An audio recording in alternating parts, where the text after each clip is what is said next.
Šiandien noriu pristatyti jums be proto fainą šunį. Jis yra dabar mylimiausias mano šuo prieglaudai. Aš jį kartais pavadinu netgi šventų šunimi. Todėl, kad jisai turi vieną tokių skaudesnių istorijų. Bent jau man tokios istorijos yra labai skaudžios. Ir vis tiek, turint omeny tą istoriją, jis gali būti tokio mylumo šuo.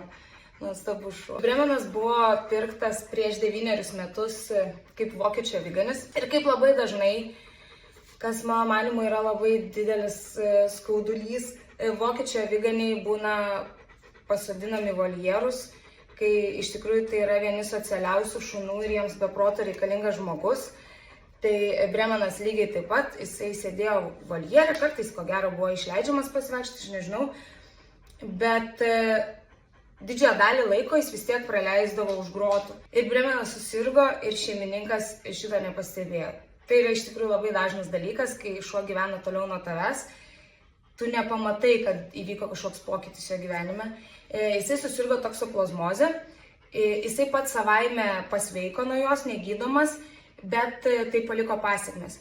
Ir tos pasekmes buvo viso raumenyno skausmo. Kai jis atvyko pas mus, mes praktiškai nuo pat pirmų dienų pastebėjom, kad jisai kažkaip truputį sunkiai vaikšto, sunkiai gulasi.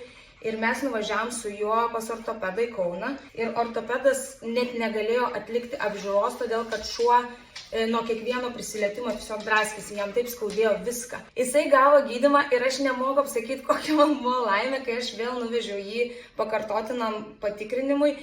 Ir jisai leido visiškai ramiai save apžiūrėti. Turėsit patikėti mano žodžiu, nes tikrai man nebuvo tuomet jokių minčių filmuoti, kai šuo draskosi, veterinaras nori jį patikrinti, todėl neturiu vaizdų prieš.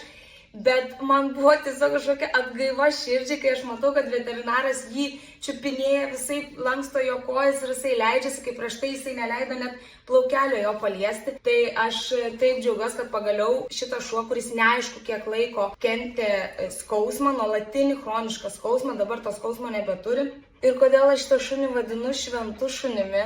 Todėl, kad tiek žmonių, tiek gyvūnų tarpe tas, kuris jaučia nuolatinį chronišką skausmą, labai dažnai pasidaro piktas. O Bremenas nuo pat pirmos dienos atvyko toks saulytė. Nepaisant to, kad jam viskas skauda, jisai nori, kad tu jį glostytum, jisai nori būti šalia to žmogaus, jisai taip išsilgęs tos meilės. Bet kad nebūtų toks nuobodžiai tobulas, jisai yra įsitaisęs vieną savybę, kurią reikia paminėti ir su kuria reikėtų padirbti arba į kurią reikėtų atkreipti dėmesį. Jisai turi reakcijas į šunis vaikštant gatvėj.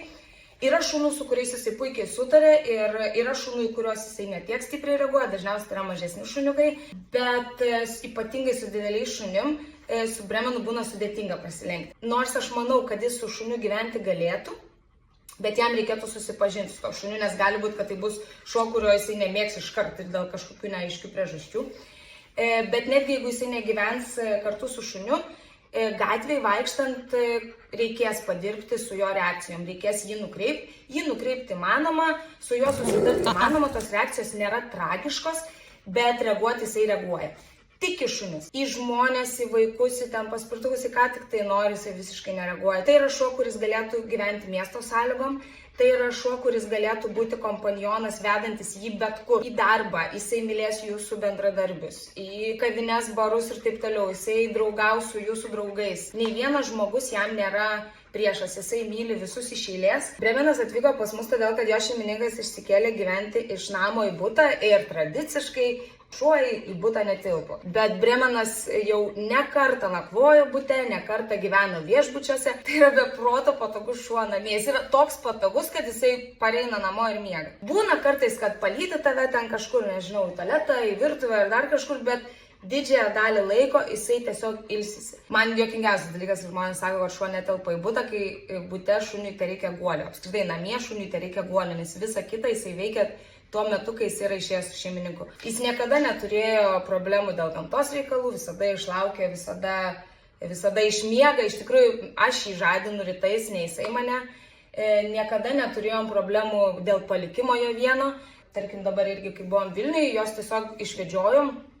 Ir jie puikiai su kambariokė Monza dviese pabuvo ir netgi džiaugiasi, kad mes vaikštom, nes jie kaip tik galėjo pailsėti. Absoliučiai vienintelė problema, kurią aš galiu paminėti su to šuniu, tai yra reaktyvumas šunis. Viskas. Ir dabar ta skaudesnė istorijos dalis.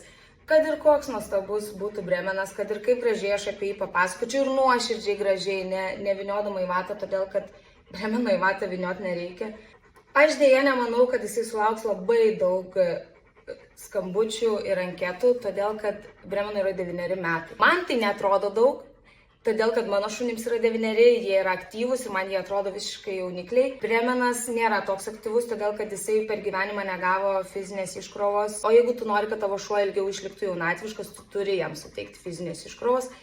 To Bremenas negavo. Bet tame yra pliusas, todėl kad jisai yra labai tinkamas šuo nesuperaktyviems žmonėms. Jisai gali būti toks ramesnis kompanionas jums vaikštant.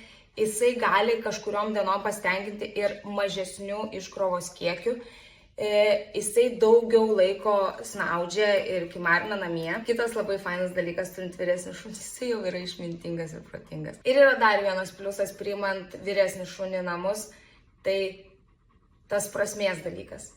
Kad suteikdami namus tam, dėl kurio nesipeša pusė Lietuvos ar tenai pusė Europos, jūs tikrai suteikėt namus tam, kuriam iš tikrųjų jūsų reikia. Ir galite suteikti jam nuostabią senatvę, kurios kiekvienas šuo nusipelnė. O Bremeno atveju tai būtų tiesiog nuostabiausia dalis jo gyvenimo. Todėl, kad prieš tai jisai praktiškai to gyvenimo nepatyrė. Ir aš kreipiuosi į žmogų, kuris savyje turi dalį Bremeną. Nes suteikdami namus šitam nuostabiam šuniui, jūs tikrai parsinešit labai daug šilumos ir meilės į savo namus.